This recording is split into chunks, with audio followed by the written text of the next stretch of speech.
amiga, and welcome back to my channel. It's me, Vin, ang inyong amigo. And today's video, mag-review tayo ng isang product. So last week, pumili ako ng isang humidifier sa isang online shop, which is yung Shopee. And I bought this for just 699 pesos only. Tara, samahan niyo ako mag-review. But before that pala, bakit nga ba ako bumili ng humidifier? Panggabi ka actually ako sa trabaho, and then every morning, nagbubukas ng aircon para makakatulog ako ng mabuti. And every time na nagigising ako, so I feel dry yung skin ko, and also nagiging dry yung throat ko. So I decided na bumili ng humidifier. It is because nakakatulong to para hindi maging dry yung skin natin, makatulog tayo ng mahimbing, and also hindi mag-dry yung throat natin.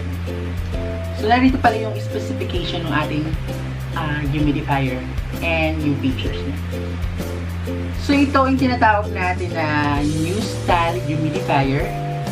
You can add alcohol dito or disinfectant, and you can also put a water-soluble essential oil para may scent siya.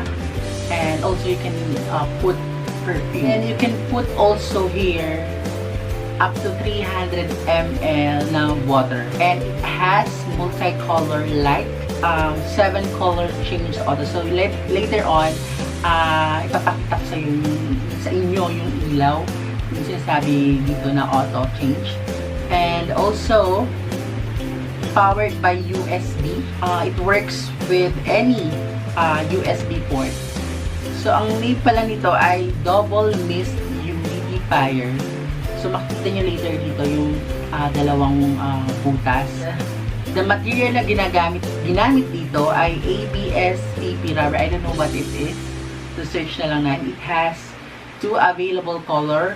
One is yung white, ito nga. And then also, the pink one. And yung power niya ay 4 watts lang. So, hindi siya magkuryente. Pwede siyang mag-last for about 48 hours. So, 80 ml per hour yung kinukonsume niya. So, the mist type is cool mist. So, pag bumili ka nito, guys, ito nga pala itsura. Binili ko to last July 31. So, July 31. Receive ko to ng August 5. So, it takes like 5 days kasi nanggaling to sa China.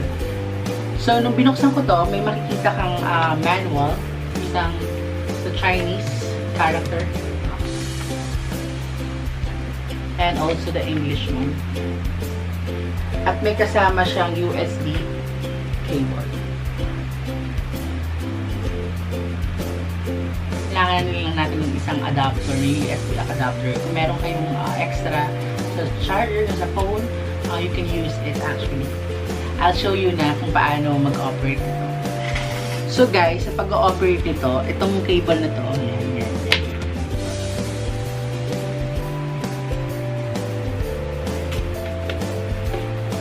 So, isasaksak nyo lang dito.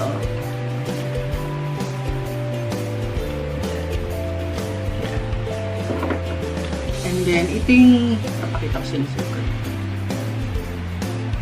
Kung nakikita nyo itong bilog na to, ayan, ito yung power button niya. And then, ito yung USB port niya.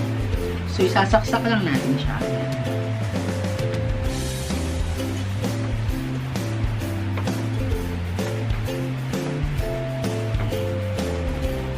Makikita nyo hindi nyo makita, may kulay na siya actually. So pag inopen nyo yan siya, ganyan yung mangyayari sa kanya. So mag-iilaw siya and then magka-off na siya. So I'll try na i-off natin kasi meron akong ring light dito. So tatanggalin ko yung ilaw.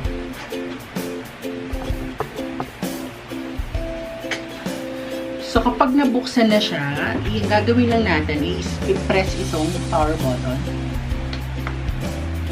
And then, nilagyan ko na rin siya actually ng water. So, ayan.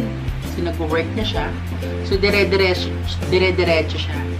So, may option tayo kapag gusto natin dire-diretso or alternate itong dalawang butas na yan. May interval na siya like 3 seconds. And then, kung gusto natin, kung itong butas na to, yung butas na yan, is mag-alternate, may interval siya sabay. So, let's try. So, ito yung continuously na nagwo-work. And then, ang gagawin lang natin, ipipress lang natin yung power button para mag-change siya. Let's try. Ayan. So, nakikita nyo, isa lang yung nagwo-work sa kanya. And then, after 3 seconds, ito namang isa. So, alternate siya. And then, kung gusto natin na hindi dire-diretso, you can press itong ulit na power button para ma-change naman yung paglabas ng mist niya. So, yan. So, makikita nyo, nawala na siya. And then, nag-work siya. And then, after 3 seconds, lalabas siya ulit siya sa side. Ayan. So, isa pang pindot, mag-off na siya. Diba? Ang galing. And also, kung gusto nyo ng may ilaw, just press itong power button ng mga 3 seconds. And then, mag-iilaw na siya. So, nag-iiba-iba yung kulay niya. So, very relaxing siya sa mata niya. So, very nice. And then, kapag may ilaw na siya, so you can press na ulit para mag-work na yung mist. Diba? Nice.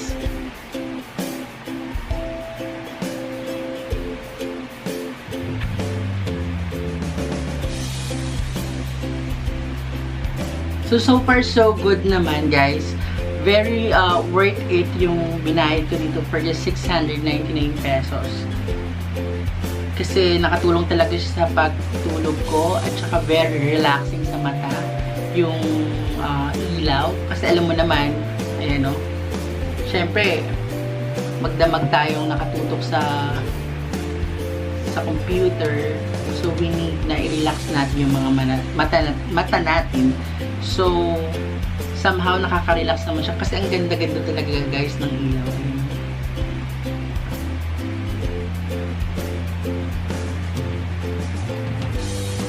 So, lalo na, guys, nakakatulong lalo na to sa mga laging nag-aircon. So, alam niyo naman yung aircon, talaga nakaka-dry ng skin yun. At saka nakaka-dry ng throat. So, with this humidifier talaga, it helps a lot. It helps sa pagtulog natin. It helps na maging hindi dry yung skin natin and also yung throat natin. And also sa mga may allergic rhinitis din, ito, nakakatulong din. Kasi kung manonotice nyo yung electric fan natin, kahit malinis naman yung bahay natin, kung makikita nyo, dumudumi yung likod niya, yung likod ng electric fan. So, ibig sabihin, kahit malinis, talagang meron pa rin mga dust yung room natin or yung paligid natin. Diba? Very nice. So, you can put ito sa, since hindi naman siya makikuryente, you can put ito dun sa sala nyo, sa room nyo, or sa comfort room. So, ilalagay ko sa baba yung sa description kung saan ko ito nabili. Ang ganda. So, hanggang dito na lang, amiga, at sana nagustuhan nyo yung review natin sa product na binili ko. And I'm gonna put the link sa description kung saan ko ito binili sa Shopee. And kung nagustuhan nyo itong video ito, please like the button and share na rin itong video ko. And also, kung di ka pa nakaka-subscribe sa channel ko, please hit the subscribe button and click nyo na rin yung notification bell para updated ka sa mga susunod kong video. So, salamat, amigo!